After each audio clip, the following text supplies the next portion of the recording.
space. So again, amongst the problems with it is actually no, I really not amongst it. It really is the problem. It's got too many awful female characters, and now they're in 10 forward for some reason, 100 years early, cackling together.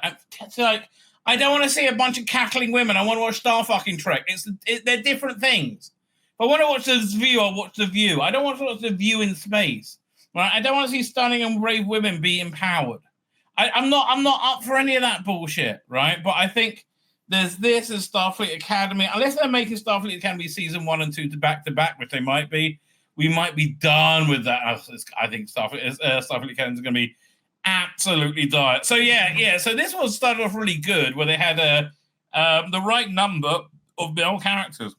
You had Pike, who was, again, I like the way he differentiated himself from Kirk and was and from Spock and made himself his own captain.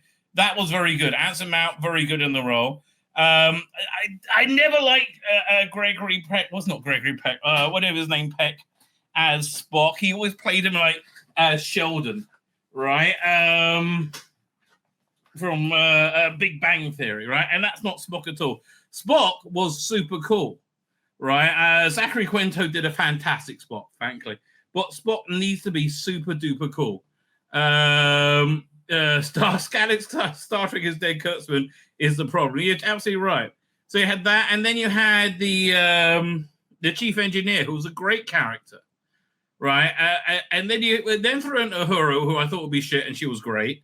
And number 1 I liked a lot, right? And then you had this the security officer who shouldn't have been a female. They should have met, and she was tied into Noonien Singh and the Gaunt. She was a boring character, right? Boring one-note character, and I think the actor plays is probably a cunt, right? And then you had Lieutenant Lesbian, right? Who was this very masculine character played by a woman. And she was just awful. So you get rid of those two, you would have been fine. Instead of doing that, they got rid of the fantastic engineer and brought in Carol Kane, who's fucking awful, right? Absolutely awful. Conrad says the correct ratio of male to female is around 1-to-1. You think? I mean, like, look, Next Gen, you had, how many men? You had Picard, Riker, Data, Worf, and LaForge, and Troy, and what's his name? Crusher, and Troy Crusher, and Natasha Yar at first, right? So 5-to-3 sounds more right to me.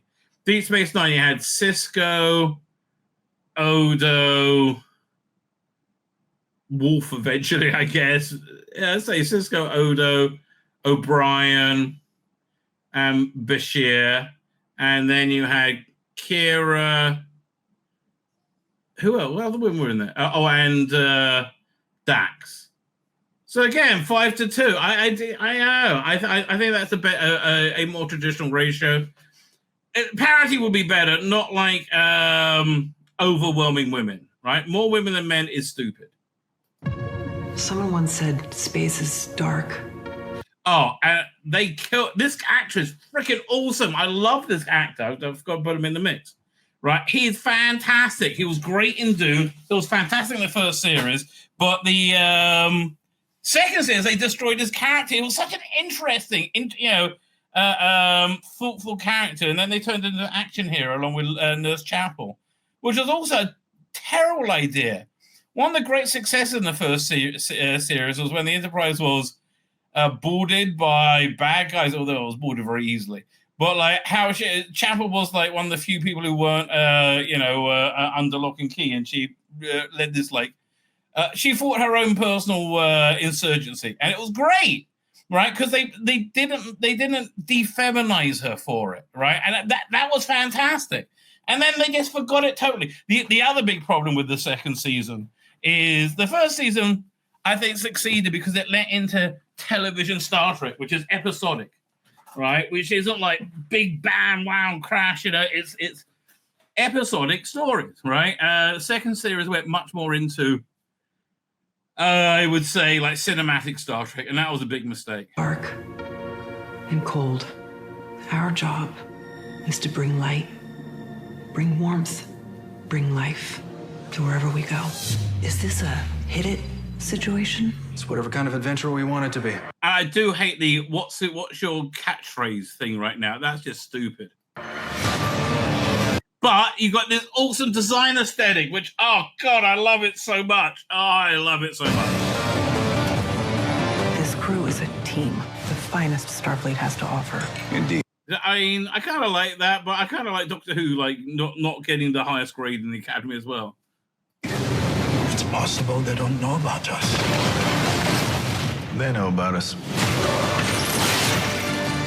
That Klingon action looked pretty good. Is evil in this universe. And she is fucking terrible. Oh, God, you brought back for a second. Say, are you out your fucking mind? As sure as there is good. And that Kirk is shit beyond shit.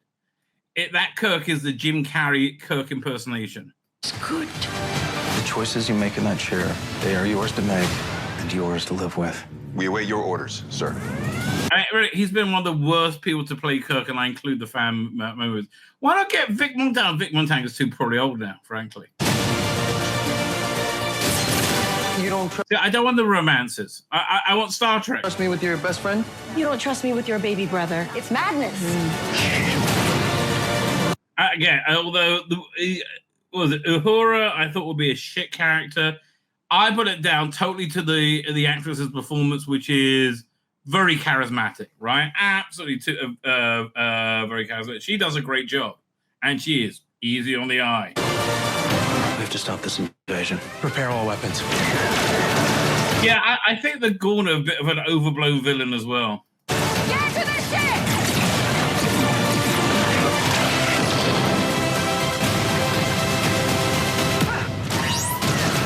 Yeah, I don't like the security officer at all. We are going to find our way out of this together. Who's Spock dancing with there? Did he break up with T'Pol in the last season? And the first season, him and T'Pol, again, fantastic. It's 1 in 1,000 we get it done right or don't blow ourselves up on. Oh, the guy who played Scotty was very good. He was in the last episode. I like those odds. We'll just turn it off before we blow up. So I will Give be me covering 5. that week by week. Now, down low. Why would you do that? Because you are too slow. I hate panels, but that actually looked quite fun, right?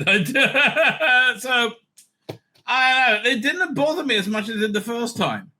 Weirdly enough, right? It really is strange. It was like first time it really got me irritated. This is the second time I saw it. Too many big swings in season 2. That's very true, right? So Skydock's exploring the end of Star Trek. No talks with Kurtzman rumored. That'd be fantastic. I mean, but honestly, I kind of like the JJ movie, the first one. Following on that, I already report the rumored Star Trek Great Reset, where Skydock is said to be considering scrapping the Kurtzman era entirely once the Paramount merger goes through. Nat merger, they're buying it. Now, a new update from the same source offers even more. Didn't I read this the other day? Maybe I did. Yeah, they're looking into here. 1 second. So, this is really, they're not going to give Secret Hideout a deal, right? Yeah, I'm sure I read this the other day. YouTuber claims that the source who filled them in that Skydance is preparing to move on from Kurtzman's secret hideout. While not presented as confirmed information, the YouTuber said strong indication, right? Well, they're checking. The boss seems to be asking for legal clarification on what they do when they don't give them a new contract. It feels like they decided that's what they're doing. They haven't decided what they're doing. They decided that's gonna happen, right? But they haven't decided like what's going to happen moving forward. My name's Tzvi Lebetkin, the Rabbi from another planet. Please like, share, and subscribe, and ring that little bell. Ring the little bell so you're notified when new videos drop.